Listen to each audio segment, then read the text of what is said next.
Hello, and welcome to the Enneagram in a Movie podcast, part of the Awareness to Action podcast network. This is the podcast that looks at one film in each episode and uses it to explain the 9 types and 3 instinctual biases of the Enneagram model of personality.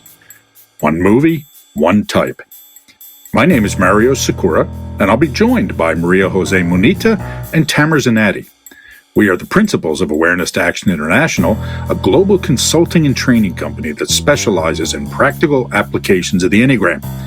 You can find out more about us and our work at awareness-to-action.com. In the meantime, make some popcorn, sit back, and enjoy the show.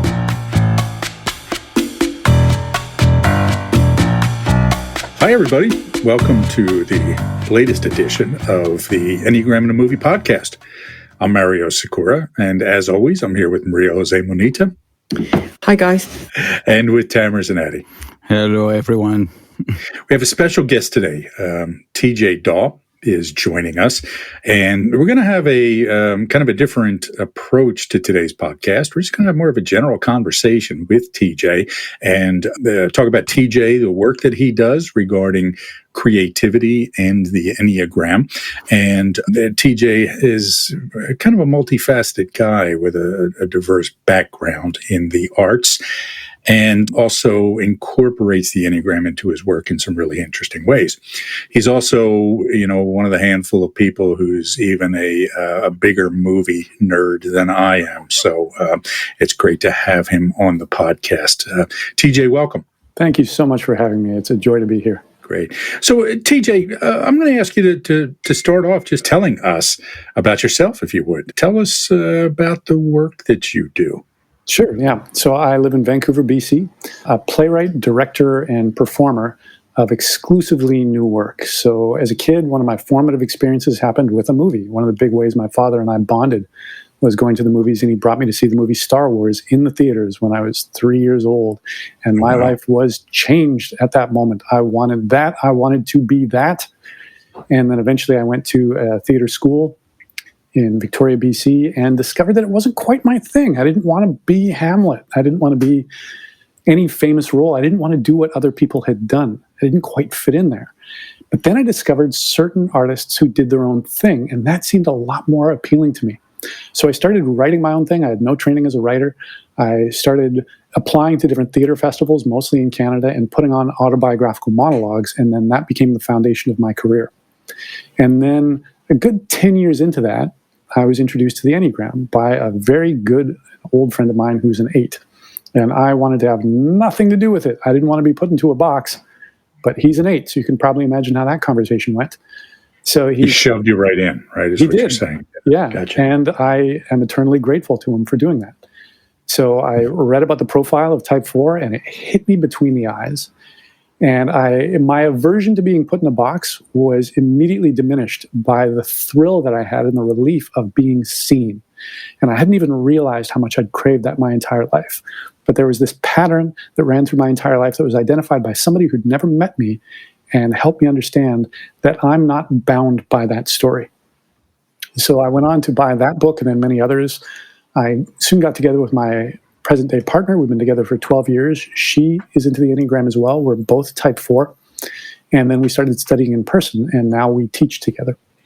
So along those lines, like during that same period, so this has been the last 12 years that we've been doing this work, as well as that we've been together, I've come out of my 4 shell in a number of ways and started working with others. I started doing monologues about the Enneagram, about here's what the Enneagram is, here's how it affected my life.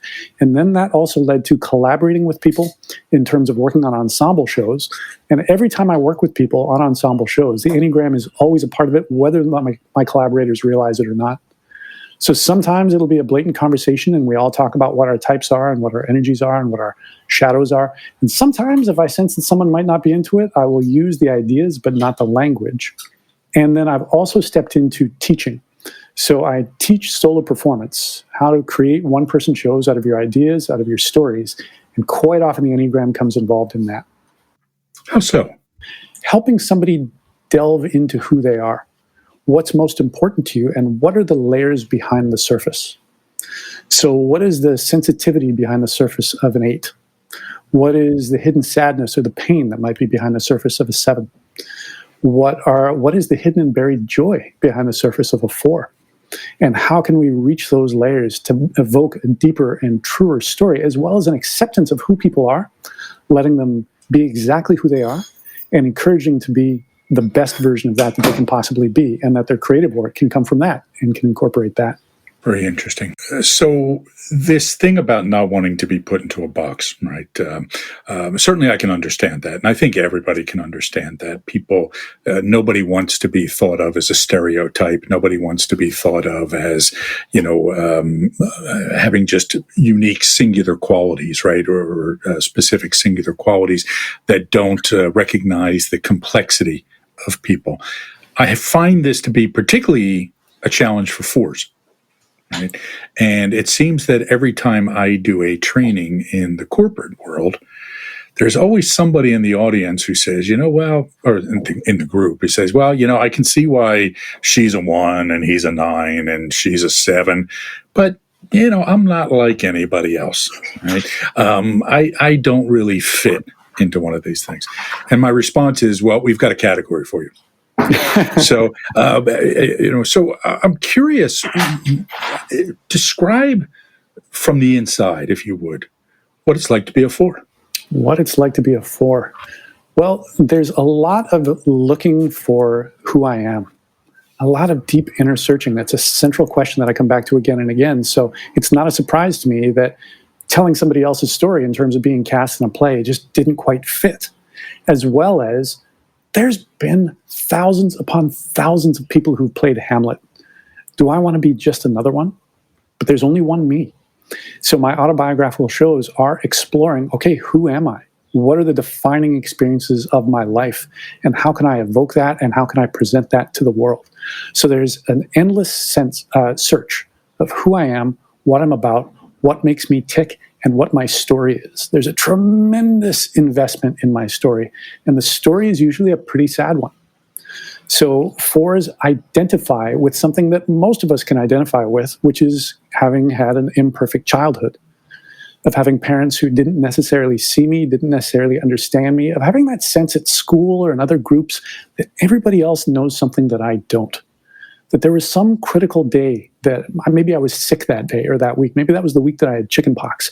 And that's the week that they taught everybody all the essential things that they needed to know, how to get along, how to get by, how to have ease in social situations. And I missed that. And that's just indelibly stamped on me. So a lot of my early monologues were about exactly that, about how I didn't fit in, or the things that I noticed that nobody else did. So there's a great prizing of my uniqueness. What are the ways I'm different from other people? What are the points of beauty that I see that nobody else does? And this eternal search for being met by someone, maybe an idealized person that I have romantic love for, or substitutes for my parents that I believe didn't see me, or just audiences in general, just to have that sense of like, we see you, we hear you, we value you. Your unique perspective is acknowledged and appreciated. Thank you for being who you are. So TJ, what do you think made the people who saw these monologues click or be interested in them? There's something I've heard about that is still mysterious to me, even though I have witnessed it many times and I've been a participant in it many times, which is somehow the specific and personal can become universal. So this is something I've done in my monologues many, many times, is I'll make them about specific experiences that I've had, things that I've thought, relationships that I've had, entirely specific to my life. And then people come up to me afterwards and tell me how much they relate about it. So how does one account for that? I don't really know, other than to say that deep down, there are probably more things that unite us than separate us. So if you were thinking that your experiences were different, or did you think that prior to the monologues, that your experiences were more unique, and then you realized that these experiences happened to a lot more people than you thought? Yes, absolutely. And strangely enough, that wasn't a threat. It didn't seem like I was selling out by having something in common with the rest of the world. It was a comfort to know that I have connections to the rest of the world, because I'd spent so many years of my life believing that there weren't, that I didn't belong, that I wasn't wanted, that I didn't relate to others, that I didn't go through the same things others did. But it was on my terms. So it really was me saying, here's what I think, here's what I feel. What do you think, world? And the world coming back and saying, yes. They were meeting me where I wanted to be met. The less productive side of that was for the first 10 years of it, it was firming up my story. Once I started getting into the Enneagram and personal work, I started questioning my story, which is a real growth piece for any four and for any of us in general. But I had different experiences in therapy, in transformative ceremonies involving ayahuasca or different substances like that, and certainly in conversations about the Enneagram, that the story that I've been telling myself about my parents not seeing me, about the different people that I've been in love with not reciprocating, about not belonging, those are incomplete. And that there was tremendous love in my childhood that my inner lawyer just buried because that evidence didn't support my story.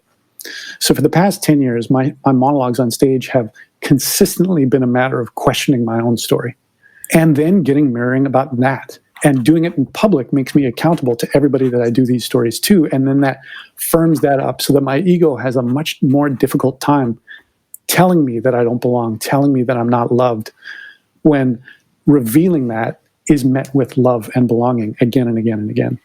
And then I develop love for this new, fuller version of myself. I expand my story as a four. TJ, the stereotype story of a four, that you have to be an artist, and you are actually like a creative person, I mean, doing creative work. How do you really relate to this stereotyping story, and what is the real depth through your personal experience of the relationship between the four and creativity, the arts? Fours are always trying to express themselves in some way. And in many ways, there's a novel called Diary by Five, Chuck Palahniuk, who said that everything we do is a diary. Every single thing is a fingerprint. So because fours are so invested in our stories, creative art ends up often being autobiographical, sometimes directly, sometimes it's somewhat obfuscated exactly what represents what in me. But that extends to all areas of life. So I'm a transmitting four, my partner's a preserving four. So a big part of her personal expression comes in the way she dresses or in the decor of our living space. And I can imagine that extends to fours in any area of life whatsoever. But what I do, I want it to be unique. And I want it to be an expression of who I am and what I do. And one of my early teachers on the Enneagram described how she knew a career Marine who was a four, a woman. So this is an environment where there is the least possible room for personal expression. And yet she always had a rose in a vase on the windowsill. There was always one little thing that was emblematic of her sensitivity, of her love of beauty, and the fact that she had that and others didn't.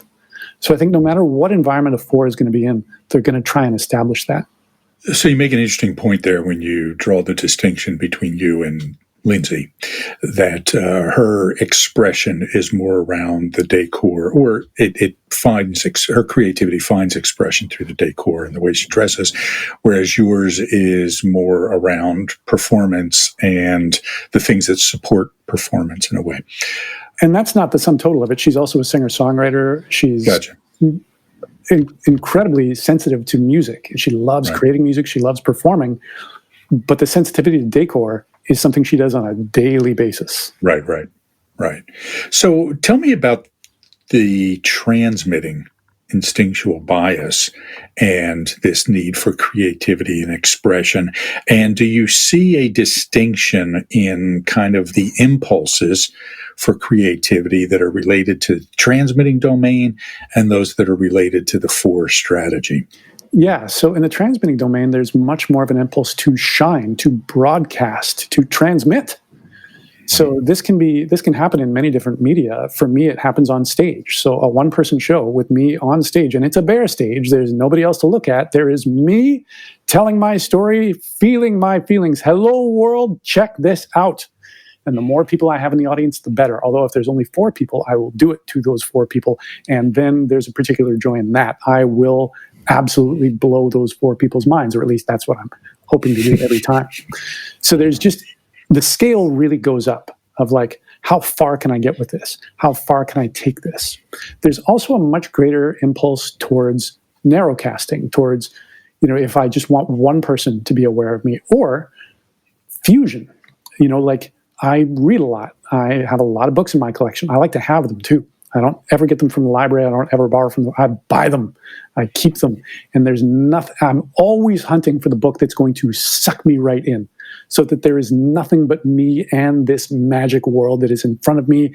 And I'm just going to read one more page. No, I'm just going to read one more chapter. Or I'm just going to read four. Okay, forget it. I'm just going to read for the rest of the day. Like, I'm always hunting for that. And that comes with being a cinephile, with being an audiophile. Like, more. Let's bring that in. And I really do see it as fuel that supercharges me and then helps me broadcast even bigger next time. Yeah. Interesting. The first time I know about you, TJ, I watched, I think it was a lecture by you about creativity and the relation between the creativity and the instinctual biases. And actually, I was impressed the way you made the relationship between the process of creativity and each of the three instinctual biases. So is it really, I mean, did I get it right that you see different angle of creativity in each of the three instinctual biases, or do you see the transmitting more of related to creativity, or how do you see it? I see the different instinctual biases. There's a couple of ways to answer that. One is that each of the instinctual biases is an important part of the puzzle. So Lindsay and I teach a workshop specifically on applying the instinctual biases to the creative process in general. So the transmitting is very much related to inspiration. What activates my energy? Where do my ideas come from? And how can I induce that? We're very used to thinking of inspiration as something that just happens on its own, like it's coming externally. But each of us knows different things that do activate us, that get us excited, that light us up. And we can induce that. We can do that deliberately. And we all need that. And we all have the ability to do that. Preserving, I see very much as, what are the different things in my life that I can do in order to sustain this fire? So the transmitting gets the spark going. The preserving instinct is what turns that spark into a nice glowing bed of coals. So what are the different things in my life that will facilitate my creativity, including getting a good night's rest, or being well nourished, or having financial stability, so that I'm not scattered and so that I'm not bringing the dregs of my attention to the creative work that I want to do. And then navigating is very much my ability to understand others and to work with others. And very few creative acts are entirely solo affairs. And so it might be in terms of finding collaborators or finding mentors, or who's in the artistic community where I live, and how can that support me, whether it's as an audience or funding bodies or somebody who might produce me. So there's that element to it too. And then another angle on that is there's certain avenues of expression that are more neatly in line with the different instinctual biases, although definitely not exclusive. So preservers, I find, often thrive in things like home decor, or cooking, or gardening, or crafting, practical things that are part of the physical environment or the physical life. And many of these things are denigrated, sometimes even by the people who practice them, as not being creative arts. There's many people who garden who wouldn't describe themselves as creative or as artists, but they are cultivating something. They're bringing something into existence that isn't there before. And the way somebody gardens can absolutely be a creative expression of who they are. What kind of beauty is there? Or how is it arranged? Or what kind of brilliance is there in the way things are combined? Navigating is very much related to how can I effectively collaborate. Many, many avenues of creative expression involve more than one person. And if I can do that effectively, if I can read people really well, then I know who's a good collaborator. Or when are they telling me what I want to hear? Or who can tell me what I don't want to hear, but will actually help me? Who's got complementary skills, et cetera, because nobody can do everything. And then transmitting domain is very much about that moment of shining, of getting out there. And I've worked with many people, and because I use the Enneagram in my creative work, there's many conversations about the Enneagram. Somebody who's on stage shining isn't inherently a transmitter. I know navigators, I know preservers who can get on stage and shine brilliantly. It's just that's not necessarily their home base. And in some cases, they have to be coaxed to be there. There can be some shyness around it. There can be some embarrassment, some sense that this isn't necessarily where I belong. But if somebody else believes in them, then they will go up there and then blow me away. Awareness to Action offers a unique approach to applying the Enneagram professionally with leaders and organizations, as well as for personal development. What makes us stand apart is our Enneagram expertise and focus on understanding human nature. We know people because we see people. And this is a skill set that can be taught and learned. Human nature is complex and simple at the same time. Our mission is to help people see clearly and act accordingly. Why? Because the ability to see ourselves and others clearly and honestly is essential. It enables us to act in more adaptive and useful ways. The multicultural team at Awareness to Action will help you learn tools and practices to become more aware and also to understand and engage people more effectively. Learn more at awareness-to-action.com. Join us at 2021 for exciting learning opportunities.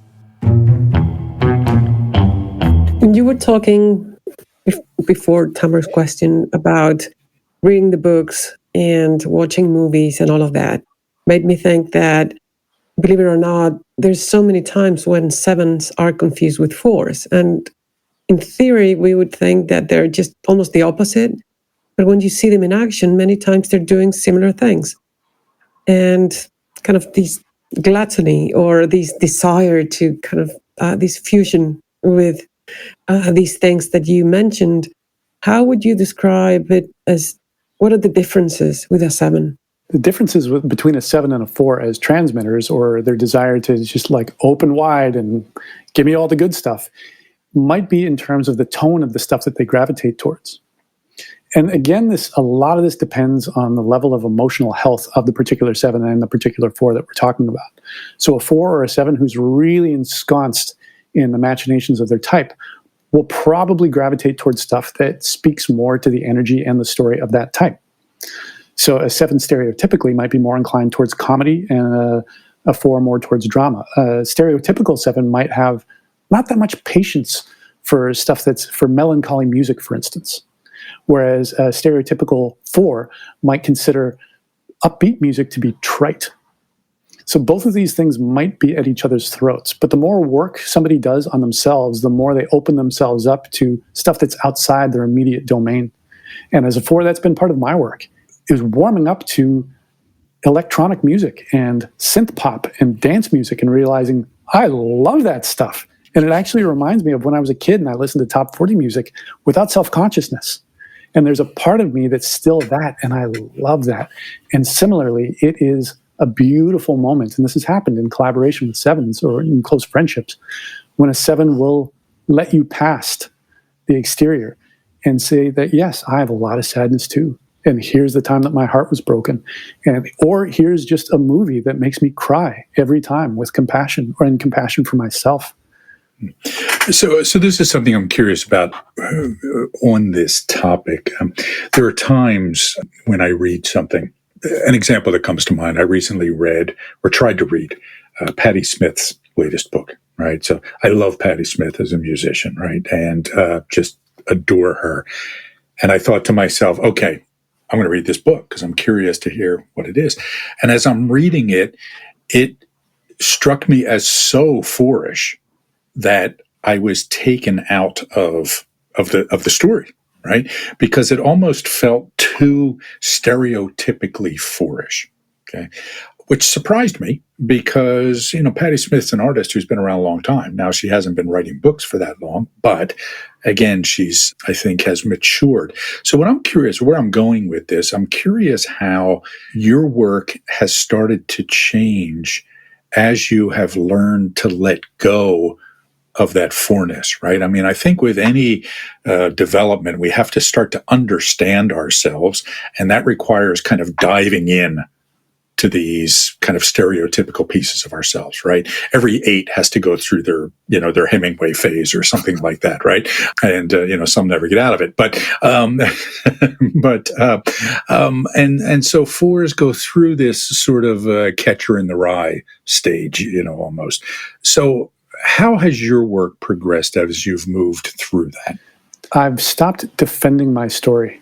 I've made it a habit of questioning my story and looking for things that connect me with others rather than shore up my differences with others. And I've become much more comfortable with being behind the scenes. So something that's tremendously pleasing for me is when I co-write or direct a show. So I'm not the person on stage, and I always sit at the back of the audience, and I can watch the audience at work, and I can watch them react to the piece. I can see jokes hit them. And that's the thing, is I'm also much more inclined to comedy now, to just collective celebration and things that bring us together, things that bring us joy, and really seeing that as an art. And noticing in myself that even as I do it, my inner critic gives me a pass, that I'm not selling out as a four by creating comedy, by creating something that's popular, but I'm doing it in a four-ish way. A big portion of my career, and actually the most successful shows I've ever been involved in, have been pop culture parodies. I co-created and directed a one-man Star Wars trilogy that debuted in 2001, which is still happening. And my great friend Charlie Ross, who does this, travels the world recreating the original Star Wars trilogy with his voice and body. And he is raising a family and paying a mortgage by being the Star Wars guy. And that led to a one-man Lord of the Rings, a Batman parody. I've since worked on parodies of the Avengers, Stranger Things, Game of Thrones, Sex and the City, and a recent show involving chick flicks. I'm now currently working on a parody of Mad Men. These are popular properties, and it's delightful for me to notice that, yeah, I don't mind the fact that these are popular. There's no part of me that wants to do a one-man Bergman or anything like that, like something that shores up the fact that I like things nobody else does. I love being integrated into the world. And it doesn't mean giving up that I'm a four. Yeah, great. I like that. Yeah, so you started to mention some names as examples. It would be interesting to see, how do you see from your perspective whether the instinctual bias or the strategy of some of the filmmakers, directors, let's say, how this combination impacted their outcome. I mean, their creativity, the end result of their creativity. Something I love is going through the body of work of a given artist and looking for recurring themes, motifs, anything like that. And I was doing that long before I ever discovered the Enneagram. So now the Enneagram adds that layer to it. And in some cases, artists are prominent enough in consciousness that they're often used as exemplars of different Enneagram strategies. And sometimes I agree with what different people have written, sometimes I don't, but this is always in my mind. It can't not be in my mind as I'm watching a movie or a TV show or listening to music. So if the listening audience were able to see my book collection, they would see that if there's an author that I like, I don't have one book of theirs, I have 20. And I also have biographies of them. I have volumes of their letters. I have their unpublished work that was published posthumously, that kind of thing, because I love, like, let's dive in there. Let's see who this person is. How did they tick? And if what they're really exemplifying is the way a 5 operates or the way an 8 operates, then I start looking for that. And the more of that I see, the more it gives me that much more of an insight into how that strategy works. So this is one of my great passions in life, and I don't think I'm ever going to run out. Are you interested in learning more about our approach to the Enneagram? Go to awareness-to-action.com and check out our certification program. We offer a clear, concise, business-friendly, and science-minded approach while maintaining the depth of traditional approaches to the system. At Awareness to Action International, we're the leading innovators in the theory and pragmatic applications of this system to all aspects of the work environment, including leadership and personal development, team building, diversity and culture, and managing change. However, this approach is not just for the business world. A lot of people who attend our trainings do so for their own self-development or spiritual growth. Our certification program is one of only a handful of curricula accredited as a school by the International Enneagram Association. It is currently being conducted virtually and combines live sessions with asynchronous learning. Again, find out more at awareness-to-action.com. I think this is a good time to share with the audience, TJ, the project that you and I have been talking about. So we've been doing this Enneagram in a Movie podcast where we have looked at the 3 instinctual biases and the 9 Enneagram types through the lens of one movie each. Right. And then, of course, we got into the inner triangle and the core qualities and accelerators through the 3 of the Rocky movies. OK, but so after this episode, we're going to take a little bit of a break. And then you and I have been talking about a project where we look at the body of work of a handful of directors and talk about some Enneagram themes. Okay, so for people who are listening and have been enjoying this podcast, that will be coming up. We'll probably kick that off in a few months down the road. Let's talk briefly about a few of the directors that we've thought of and how we see their Enneagram type reflected in either them or their work. Is that okay with you? Absolutely, yeah. One of the ones that comes to mind, and I think it always blows people's mind when I make this suggestion, that I believe Clint Eastwood is a 9. Okay, I think he's a transmitting 9, and I think this 9-ish theme comes up in most of his work. Right? If you watch, for example, Unforgiven, and one of my favorite ways to spend a Saturday afternoon is to watch The Outlaw Josie Wales and Unforgiven back to back. Right, as kind of the 2 extremes of the Western experience. Both very 9-ish themes in that. And, except for Dirty Harry and a few other roles where he's playing an 8, there's a lot of 9 themes in his work. What other directors come to mind for you, TJ, where their Enneagram type is on display? Steven Spielberg and 7. Mm-hmm. There's a tremendous, for one thing, he was the wunderkind. That often happens with 7s. And there's just such an open embrace of all things film. You just really get the sense that he's having the time of his life, making movies and creating stories that take us into different worlds that excite us. That, he revolutionized film in many ways. Another one, Stanley Kubrick, very famous 5. Mm-hmm. And he's got the darkness of the 5, the love of the weirdness of the 5, as well as the patience of a 5. A lot of his movies have a really slow rhythm, and that doesn't seem to bother him at all. Yeah. Kubrick, even something like Full Metal Jacket, right? When you watch Full Metal Jacket, you're sitting there for great stretches of it thinking, okay, when is something going to happen? And the background is so sparse and so bare and everything. And of course, the classic is 2001, right? Where, holy cow, it takes 45 minutes for anything to happen. Okay. So that's great. Another thing you mentioned with Spielberg is I think he really wrestles with emotional pain in his movies. He wrestles to sit with it.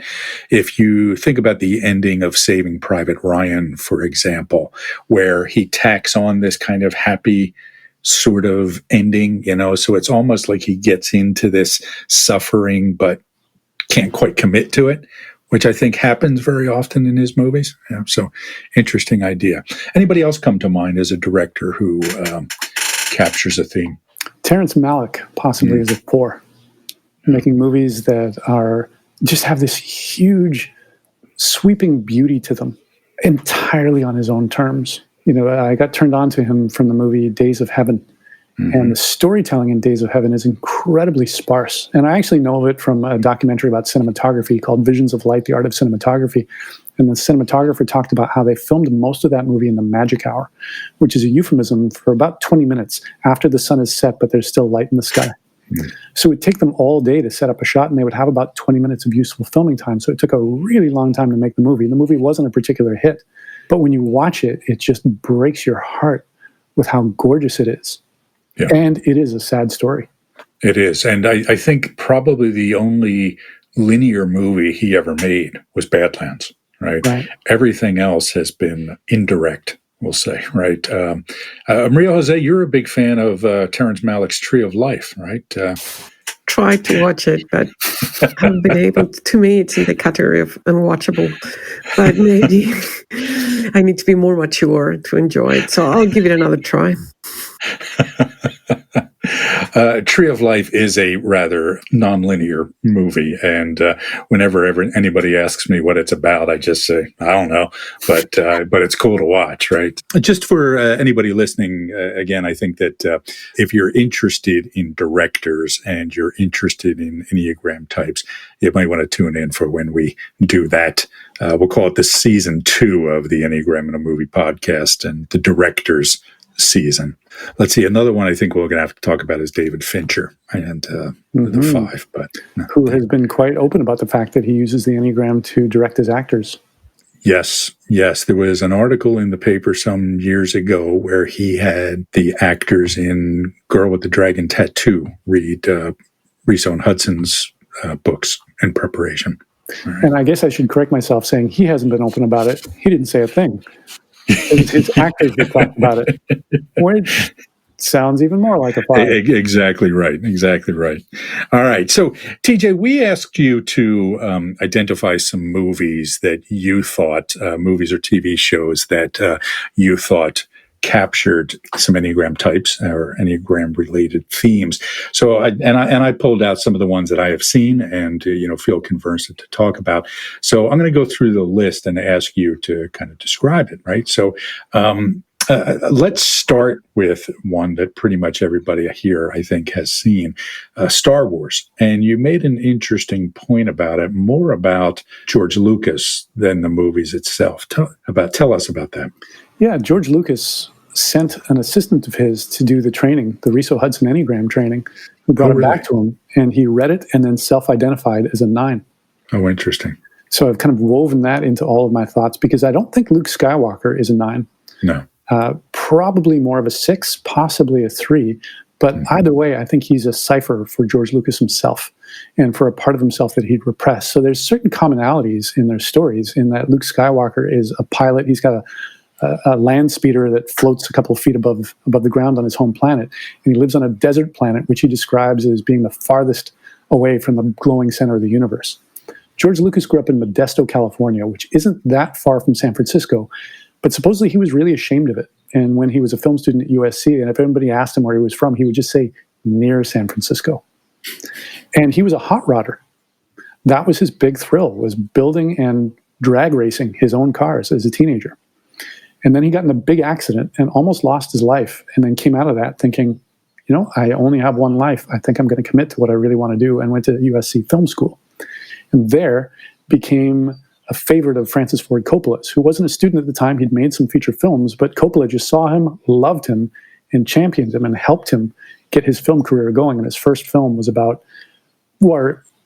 first film was American Graffiti, I believe. It was his first feature, which was about drag racing and hot rodding, and very much emblematic of the life that he lived in California. Small California, I think Petaluma was filmed in. Yeah.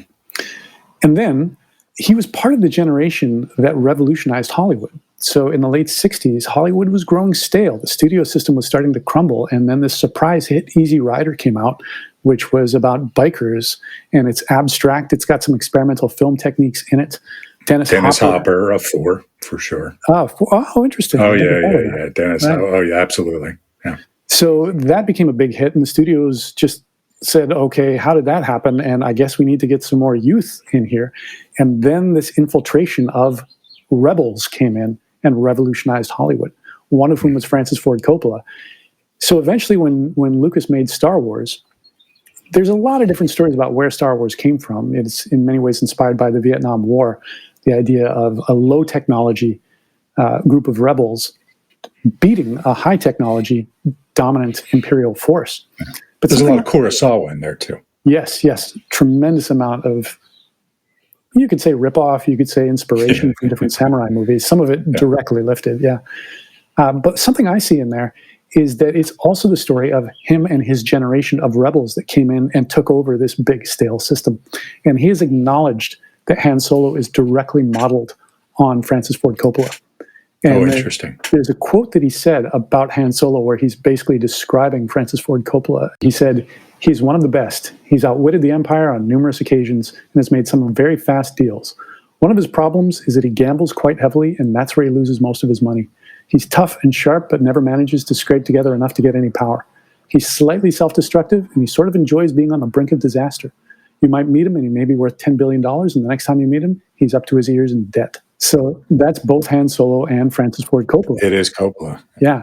So the theme of Star Wars, which he said quite explicitly in a documentary about the making of, is that there is nothing more powerful than the human spirit. And the climax of Star Wars is when Luke turns off his targeting computer and trusts the Force. And he combined the hotshot piloting that he learned when he was just a kid on a desert planet with this union with the mystical beyond, and also getting in tune with his own feelings. And it's that combination that destroys the Death Star and wins everything for everyone. Yeah. And Darth Vader is such an effective villain, not only because he's so ferocious of a fighter, but because he's more machine than man. He's got buttons on his chest, and you can hear the sound of his breathing because he's on life support. So the theme of Star Wars is don't get caught up in your machinery. There's nothing more powerful than the human spirit. And the movie comes out, and it's an unbelievable success, and it revolutionizes Hollywood and filmmaking. And then little by little, George Lucas became more and more taken up with technology and became more and more remote from human beings. And something that I'd heard in another documentary is that he's never been an enthusiastic director of actors. He doesn't like talking with actors. He gives them as little as possible. He would rather have somebody else do that. But then he came out and he made the prequels in the early 2000s. And there's very little humanity in them. There's no location filming. They're unwatchable as far as I'm concerned. Yeah. Agreed. And the reason they're unwatchable is that it's all this technology and no humanity. So I'm curious because in our exchange, you said, I think, that you see George Lucas as a 9. Yeah. Right? Draw the connection there to me with all the things you just said. Yeah. So he's a 9 that learned how to step into his greatness. That's a big part of the growth pattern for any 9, is acknowledging that I have greatness within me. I have talents. I have gifts. And as I strive to be peaceful, that's actually not at odds with stepping into the world and shining. And he did. And he did it brilliantly. And then he took that fame and then retreated into his own world of toys. Literal toys in many cases, because he's in charge of the merchandising of Star Wars, but also toys in terms of computer-generated technology and making movies about that, and has dismissed any criticism of his work by saying these are kids' movies, and doesn't seem to listen to anybody else, and doesn't seem to want to let anybody else in, and just kind of goes and does his own thing. And it's that kind of resistance to change, resistance to impulse that we see in 9s. And tremendous stubbornness. So a 9 is in many ways an immovable object. And that's what George Lucas absolutely became. So he kind of exists as a cautionary tale. Yeah. Yeah. Interesting. I'm not an expert on these movies, but with what you're saying, it looks like he had some message to send, and he didn't send it directly, but he chose a way to represent it. It had nothing to do with reality, but was all about what was going on. When you were saying that it represented Vietnam or the rebels that he was part of, that group, and then he hid that message kind of and created a fantasy world, which could be a bit 9-ish, I make my statement, but it's kind of a passive aggressiveness, right? Passive aggressive, yeah. Yeah, with a happy ending. Yeah. There's going to be a happy ending. Everybody's going to be okay in his movies. That's part of his signature as a filmmaker. So one of the things you put in your list that really caught my attention, because it is up there on my list of the joys in life, is Better Call Saul. Okay, the spinoff from Breaking Bad. Yeah. Okay, it's actually a prequel for the most part. So two main characters, Jimmy McGill and I'm drawing a blank on the woman's name. Kim. Yes. Wexler. Kim Wexler. Great, thank you. Tell us about Jimmy McGill and Kim Wexler. So Jimmy really seems to me to be a big old 7. He's shucking and jiving. He's improvising. He's charming. He's funny. He's disrespectful of authority. He's incredibly quick thinking, which makes him a brilliant lawyer. Tell you what, let me back this up first. I don't mean to interrupt you, but for those of you who have not seen Better Call Saul. It is a TV series. I think maybe going into the 6th season now. It's a spin-off of one of the characters, or some of the characters actually, from Breaking Bad, the TV series from some years back. And the actor is Bob Odenkirk, who plays Saul Goodman, whose real name is Jimmy McGill. And this is about what happens to him before the events of Breaking Bad. So I'm sorry. Go ahead, TJ. Yeah, and when we meet him in Breaking Bad, which happens later than the events in Better Call Saul, he's a corrupt lawyer. He's the lawyer who can get people who really have committed crimes off. He'll find loopholes. He'll do it. He'll cheat. He'll do it whatever he needs to do. And he's a TV lawyer. He's one of those lawyers that does his own ads. And yeah, he'll get you out of prison. Yes. So when we meet him at the beginning, even though you deserve to be there, right? Absolutely. All right. But if you pay him, he'll work his magic. So when we meet him at the beginning of Better Call Saul, he's not a lawyer yet. He's working in the mailroom of a prestigious firm in Albuquerque. And one of his workmates is Kim Wexler, who very much comes off as a 1. So she's following all the proper channels, and she's dedicated, and she's intelligent, and she's very idealistic. And yet she has this friendship and a romantic partnership with Jimmy, which is something that I've seen sometimes between 1s and 7s. There can be this kind of attraction to the fun that a 7 brings, as well as the desire to transgress as well sometimes. Like, it can be fun to walk on the wild side sometimes, but then I'll come back and remember that I am in this for the right reasons. I'm a good person, and I want the world to be better, and I want my efforts to go in the direction of making the world better. We talk about the contradiction of each of the Enneagram types, and this comes from the repression of that connecting point, right? So for the 1, it's about the repression of the strategy of point 7. And what happens is it gets pushed into the shadow, right? And then it starts to leak out. And we see this in Kim throughout Better Call Saul. For example, whenever so often she'll call him and say, hey, let's go scam somebody at the bar, sort of thing, right? So that is common with 1s. Go ahead, Maria. Yeah, and there's also 7s create space for 1s to just let that 7 aspects of them go. I mean, to show them. I think that you know that there's not going to be no judgment from their end. And so it just makes it more comfortable to let go and expose yourself more than it would be with someone different. So I think so it's there. It's just easier to show it with a 7. A 7 says to a 1, without saying it in these words, although they might, you don't have to be perfect with me. You can be silly. You can break the rules. You don't have to do something productive with your time. We can have fun together. And that can be really energizing and joyful to be around for anybody. So that's part of the relationship with that. And yeah, who would expect a 1 to go along with a 7 con man scamming people in a bar? Now, it's always something that doesn't really have particularly high stakes. So in one scene that I remember, they were scamming some loudmouth blowhard who was an investment guy. And the scam was to get him to pick up the bar tab. So they pretended that they were a couple of yokels who'd inherited a bunch of money and that they would be easy marks for him. And what he didn't realize was that the order of tequila they kept ordering was about $1,000 a shot. It was this really exclusive thing. So at the end, they leave him and he offers to pick up the tab, not knowing how much it's going to be. But he thinks he's roped a whale. Like, he's, okay, I got a couple of fools here and I'm going to make a lot of money off them. But he doesn't know that they gave him false names. No. And that he's stuck with this bill for potentially tens of thousands of dollars, and the joke's on him.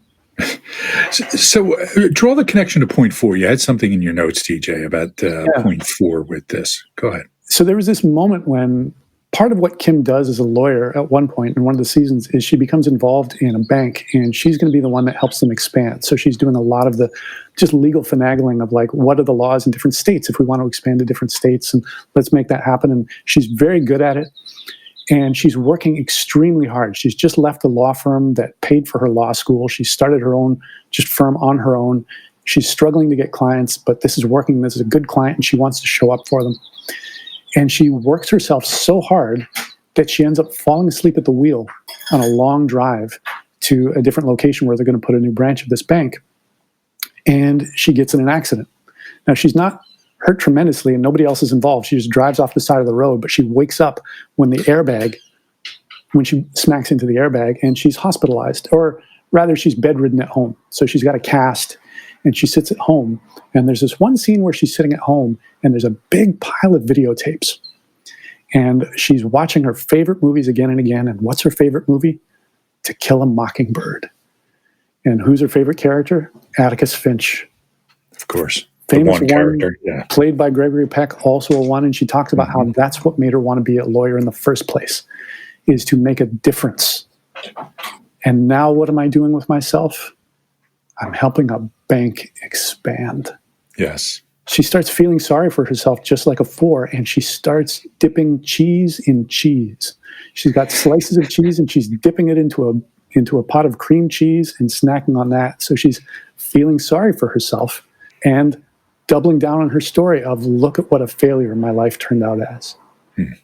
So you see the connection between both 7 and 4 to a 1 with this beautifully rich character. Yeah. Great. For anybody listening who has not yet seen Better Call Saul, I think it's one of the best things on television in years. For me, I think it surpasses Breaking Bad as far as quality of television. So can you watch it without having watched Breaking Bad? You can. Yeah, absolutely. It stands on its own. It's I find it's more interesting to watch because you'll see characters who later show up in Breaking Bad. And as each season goes on, you can feel it getting closer and closer to the events of Breaking Bad. So I think that gives a richer experience, but it certainly stands on its own. And would you agree, TJ? Yes, absolutely. It is self-contained in that world. If you know Breaking Bad as well, that adds to it. And one of my favorite characters in it is an 8 from Philadelphia. Yes. Mike. Right. Mike Ehrmantraut. That's the character. Mike Ehrmantraut. Yeah. That's right. Mm-hmm. Played by the great character actor. Shoot, what is his name? Jonathan Banks, I believe. Thank you, Jonathan Banks. I think first time I saw him, he had a bit role in 48 Hours, and has gone on to do a number of things. So a big fan of his. All right. Plays an ex-Philadelphia cop turned thug now. With a great love for his granddaughter. So you've got that layer too, the tender heart of an 8, as well as just how grounded his strength is. You never see him beat his chest. You never see him yell. He doesn't look as big as, like a typical thug, but he's just got such power and strength, often from stillness. Yes. And he's always the baddest man in the room, just so it's with a 1,000-yard stare. Yeah. It's a great character by a great character actor. So good. Yeah. Breaking Bad. I'm sorry. Better Call Saul. Highly recommended. Are you interested in learning more about our approach to the Enneagram? Go to awareness-to-action.com and check out our certification program. We offer a clear, concise, business-friendly, and science-minded approach while maintaining the depth of traditional approaches to the system. At Awareness to Action International, we're the leading innovators in the theory and pragmatic applications of this system to all aspects of the work environment, including leadership and personal development, team building, diversity and culture, and managing change. However, this approach is not just for the business world. A lot of people who attend our trainings do so for their own self-development or spiritual growth. Our certification program is one of only a handful of curricula accredited as a school by the International Enneagram Association. It is currently being conducted virtually and combines live sessions with asynchronous learning. Again, find out more at awareness-to-action.com. Mad Men. Speaking of AMC television series, Mad Men, about the advertising agency and the advertising executive Don Draper, which was all the rage for about 5 years. It's interesting to me that Mad Men has not had the long-lasting cultural impact that one thought it would, given how popular it was. Tell us how you see Mad Men through Enneagram lenses. Don Draper is the poster child of Type 3. As often happens with 3s in American culture, I don't know if this is global, but the American dream is to come up from obscurity and that anybody can rise to the top. And that's exactly Don Draper's story.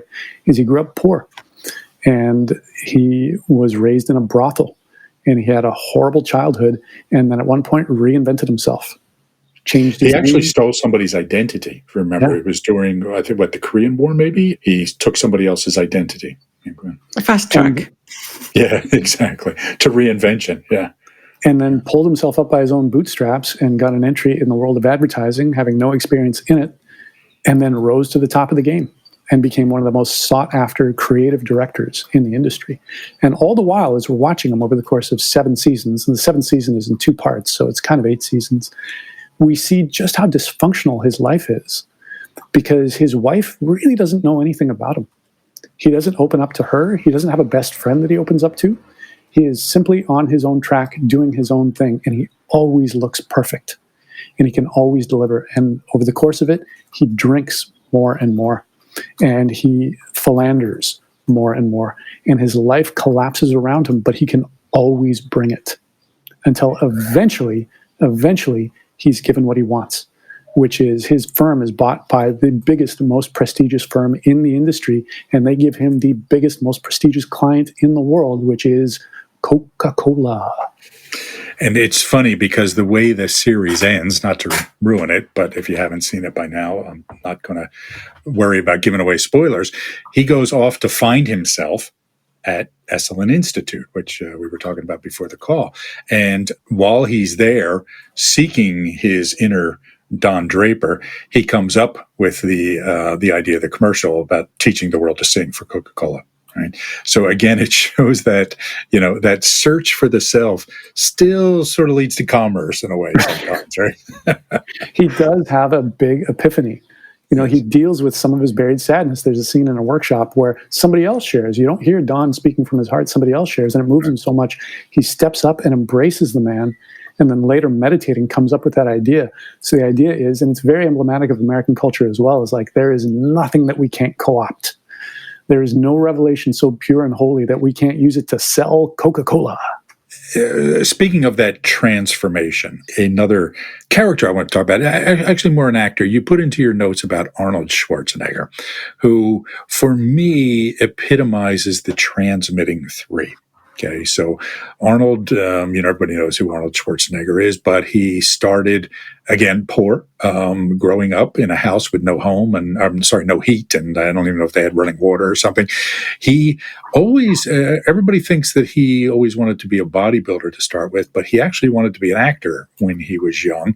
He wanted pretty much to be Steve Reeves. Maria-Jose? I think he wanted to be a bodybuilder because it was something that he could excel at. It was something that he could be really good at. Yeah, so it was. But the reason he wanted to be a bodybuilder is because he wanted to ultimately go to Hollywood and follow the path of Steve Reeves, the bodybuilder who became an actor and ended up starring in Hercules movies, right? So he kind of modeled himself on that, ended up being the greatest bodybuilder of the period, and leveraged the way he started making his money. First of all, there was an earthquake in California, and a lot of people's pavements and, walls and yard walls and that sort of thing were broken up. And he puts an ad in the newspaper, European stonemasons available. And he gets all of his European bodybuilding friends to get together. They didn't know anything about, stonemasonry or anything like that. But he made a ton of money in doing that, replacing people's pavements by using the labor of his bodybuilding friends, then invested that into real estate, et cetera, et cetera. So he went on to be very, very successful. But you made an interesting point, TJ, in your notes to me about the transformation of Arnold Schwarzenegger as a person over time and how it's reflective of the 3. Can you say a little bit about that? Yeah, so he achieved every goal you could think that somebody would want. He literally became the biggest movie star in the world. And action movies travel over international borders better than any other genre because they're not dialogue focused. And if there's any aspect of his acting that he's not famous for, it's dialogue. It's the physical stuff, or, the words he says are very few. So he achieved that. And then he became governor of California. He also married a Kennedy. Which is a big deal. Yeah. Particularly for a Republican. Yes.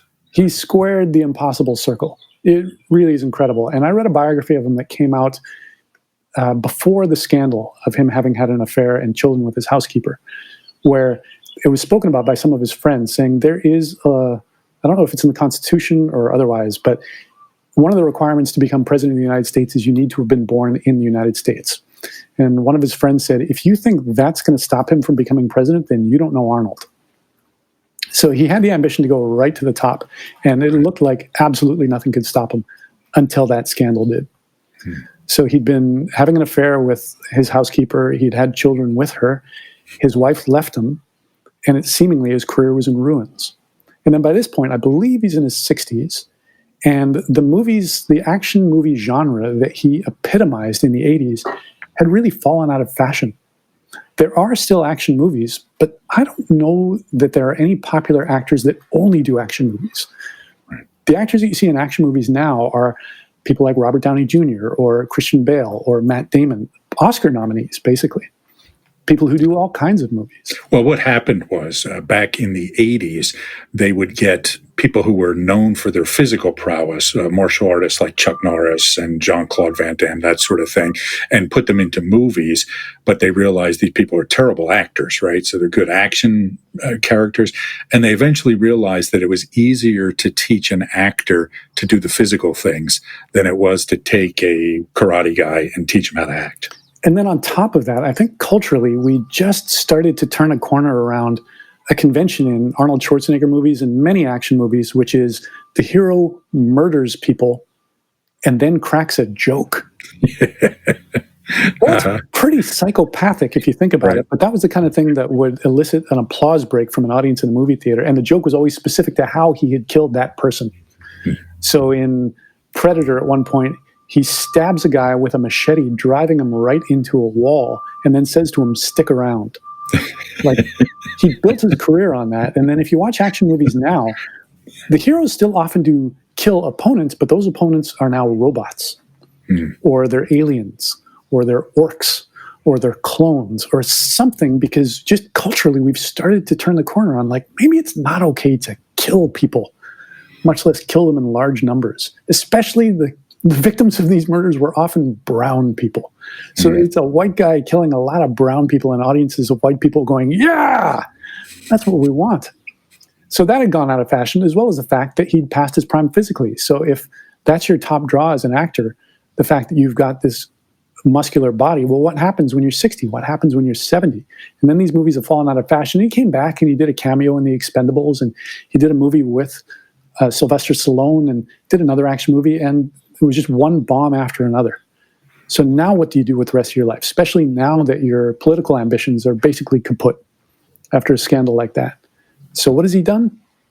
And this is emblematic of the journey of the three, integrating some of the healthy six, is commit to causes that are bigger than himself, bigger than his own glory, bigger than his own career or success or wealth, that benefit everyone. So he's become a huge champion of clean energy, even though he's a Republican. He's the Republican saying to other Republicans, let's have solar power. This is a better way to go. He's been an outspoken critic of Donald Trump. And my favorite example of the Arnold that is the Arnold now, which I don't think anyone in the 80s would have predicted, happened when he posted a picture of himself with his arms around some athletes from the Special Olympics. And then there was a troll that commented on this on Reddit. And I'll read what the troll said, and pardon the vile language in it, and then Schwarzenegger's response. So this had many, many comments, but one of them was from some poster: the Special Olympics make no sense. The Olympics are for the best athletes in the world to compete against each other to determine who is the best. Having retards competing is doing the opposite. Schwarzenegger responds: as stupid and evil as this comment is, I'm not going to delete it or ban you yet, because it's a teachable moment. You have two possible paths ahead. Right now, I guarantee you that these athletes have more courage, compassion, brains, skill, actually more of every positive human quality than you. So take their path. You could learn from them and try to challenge yourself, to give back, to add something from the world. Or you can stay on your path and keep being a sad, pitiful, jealous internet troll who adds nothing to the world but mocks anyone who does out of small-minded jealousy. I know what you really want is attention, so let me be clear. If you choose to keep going this way, no one will ever remember you. Yikes. I mean, that's a great last line. But that whole message is really something. And for me, I think this is an important lesson around threes that is often overlooked in the Enneagram world, because I think that in the Enneagram literature, the perception of threes is more early Don Draper than late Arnold Schwarzenegger, right? And I think he embodies this capacity for true transformation, right? Not just the achievement that he was so focused on early in life, but this ability to really grow a heart, right? Or to get in touch with the heart. Threes, I think, are pictured like almost without a heart, and we've talked about how somebody said to you that they didn't have a soul. And my experience, even if they're not kind of a later age or really mature or developed, but in general, the threes have as much of a heart as any other type, and they're really good people. They're not pictured like that, and it's unfair.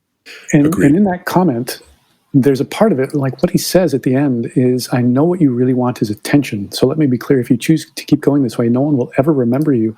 I can also see him saying that to the three in himself, to the previous part of himself that wanted nothing more than attention and thought that that's all there is. And him saying there's something much more valuable than that.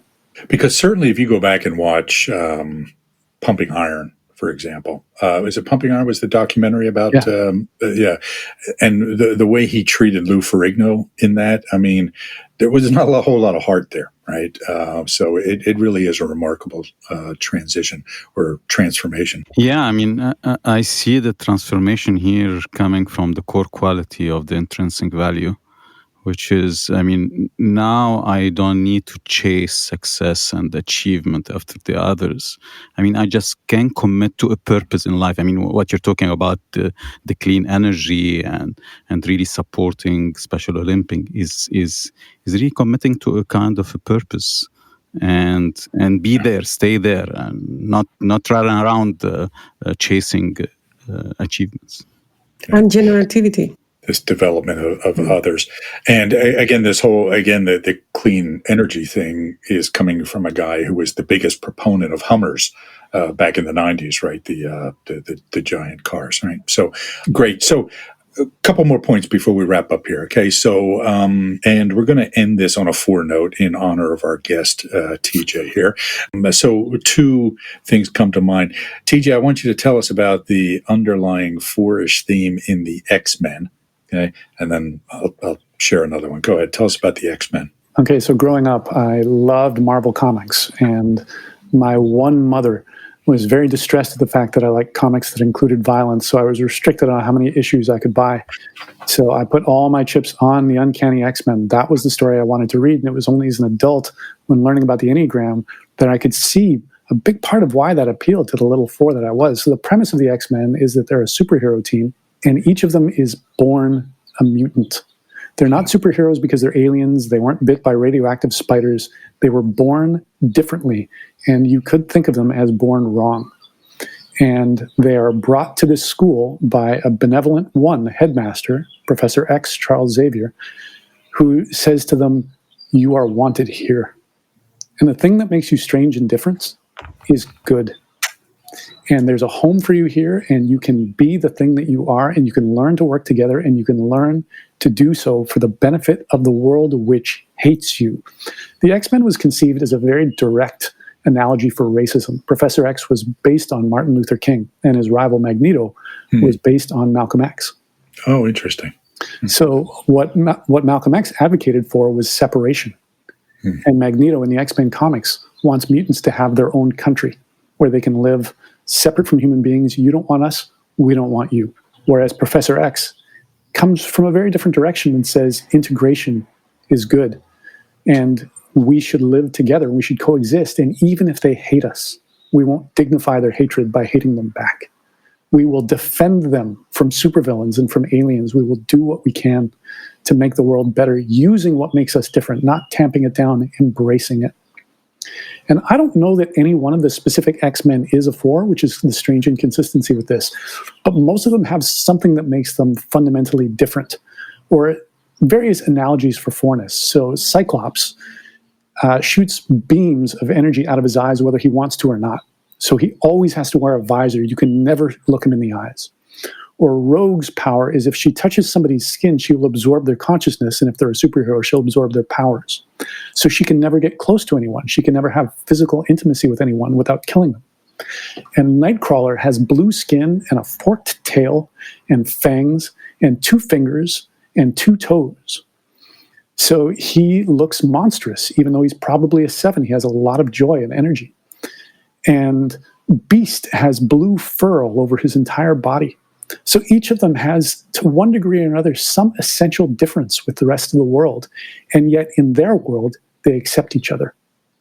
They honor each other's differences and they work together, which as a young 4 reading that was my dream, that not only are you different, but that difference is good. And there's a place for you. There's a place for you with the other different people. And you can be together. You can have a home. And the way you describe it, I can sense that different in a painful way for each one of them. Yes, I mean, this can bring something to the world, but through suffering or through pain, which is, again, a story of a 4, you know? Yeah, there's that essential difference that's part of who you are. And it can be very painful. It can separate you from the world. It can take you out of the realm of regular relationships or a regular life, which a lot of 4s would reject that. I don't want to have a regular life. I don't want to have regular relationships. But beneath that, there's also a deep desire to belong. And on that note, the final movie I wanted to touch on today was one that I think you recommended to me, which I would have never thought to watch otherwise, but Pitch Perfect. So Pitch Perfect is about a college a cappella singing contest. It's a comedy. Anna Kendrick. Yes. And I think they made like 4 of those movies or something, or they made a number of them. And for me, what I liked about that movie is that, yes, the main character is a 4. I mean, I think that's pretty clear. But there's not this huge drama, right? I mean, it's not, I have 2 toes and blue fur, kind of, 4-ness, right? I mean, it's just like a regular person who you can tell is kind of a 4. And I think that's one of the important things that I want to establish about 4s before we go is that, they're not all, beret-wearing, clove cigarette smoking, weirdos. They blend in with regular society just fine, right? They're good, normal people, but they do have this. So talk to me a little bit about that, TJ, about this, yes, I'm different, but maybe not as different as some people might think. So how that's reflected in that movie. That movie's a beautiful journey of a 4. And similarly, I went to it with a friend. It was not my idea to see it. I wasn't interested in a movie about a cappella singing. No thanks. Yeah. Didn't scream 4 all over it. Yeah. It screamed chick flick, right? I mean, it really did. So, yeah. And it also screamed to me silly comedy. Yes. Which the unintegrated 4 in me just rejects outright for being that. Right. So it was a delight to watch it and realize I'm watching the story of a 4. Oh, let's see where this goes. So a cappella singing, especially on college campuses, is not, as I've just been saying, the natural musical genre of 4s. You're not going to find many 4s in it. You're not going to find many 4s who say, I love boy bands. Mm. And that's where the main character comes from. She's a college freshman. It's activities day, so all the different clubs have their booth in the college quadrangle, and everybody's saying, come and join the chess club, come and join the Model UN, come and join this, that, and the other thing. And then the a cappella group says, why don't you join with us? And there's something in her that actually considers giving it a chance, even though her aversion to we're going to sing pop songs, we're going to do medleys of all these songs. I'm not into those things. I'm into the thing that's my own. So in the audition scene, she doesn't sing a known pop song. She brings a cup and she does this routine and she sings a song nobody else knows. So she immediately establishes that she's different and she makes the cut. And of course, in any movie like this, we're not following the popular group. We're following the group of underdogs. So there's a 4-ish element to it there. And of course, there's a rival a cappella group on campus. Yeah. Right. Yeah. We're the outsiders. And her journey over the course of that movie is coming to see that I'm a part of things and I can be a part of things. I can be accepted by the rest of this group and they can see me.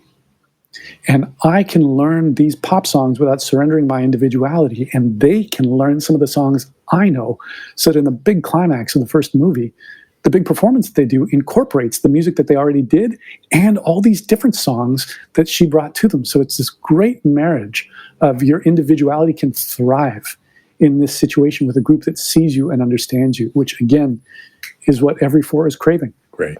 All right. Well, TJ, thank you for joining us today and for sharing your insights. And, I think one of the things I am taking away from this conversation is a renewed appreciation for how the arts are a reflection of human nature, right? And the things that we create, if they are good, will reflect things that are real, such as the Enneagram types, right? So we'll see these dynamics. And I think in the good movies done by good actors, directed by good directors, you see these themes over and over again. So it's a really, really great way to learn about the Enneagram, and really appreciate you being here to share your knowledge and expertise with us. Tamara, Maria Jose, any closing comments you want to make before we wrap up? I just want to say thank you, TJ. I really enjoyed this episode so much. I mean, your perspective is really fresh to me and enjoyable. Thank you so much. It was fascinating to see how passionate you are about all this and how many insights you have. So thank you, and I'm sure that people will enjoy listening to it. TJ, I forgot to ask you, where can people find out more about you and your work? I'm easy to find on YouTube and on social media. You can find one of my full monologues. It's called Medicine on YouTube. And there's another one on Vimeo called Operatic Panic Attack. And I'm in the process of revamping my website, tjdawe.ca. And I'm easy to find on social media, Facebook, Twitter, Instagram.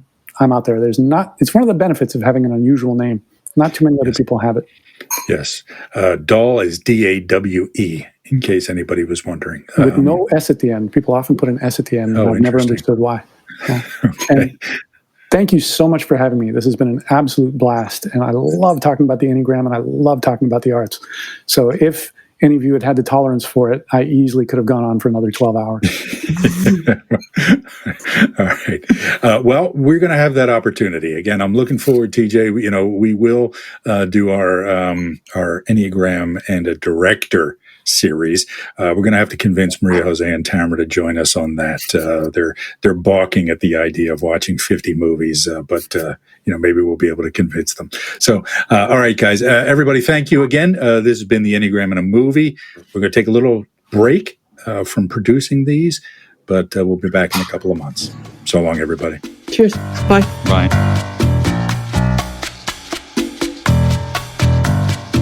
Thank you for listening to the Enneagram in a Movie podcast, part of the Awareness to Action podcast network. Find out more about the Enneagram and our offerings at awareness-to-action.com. And if you enjoyed the episode, please go online and give us a review. We'll see you next time.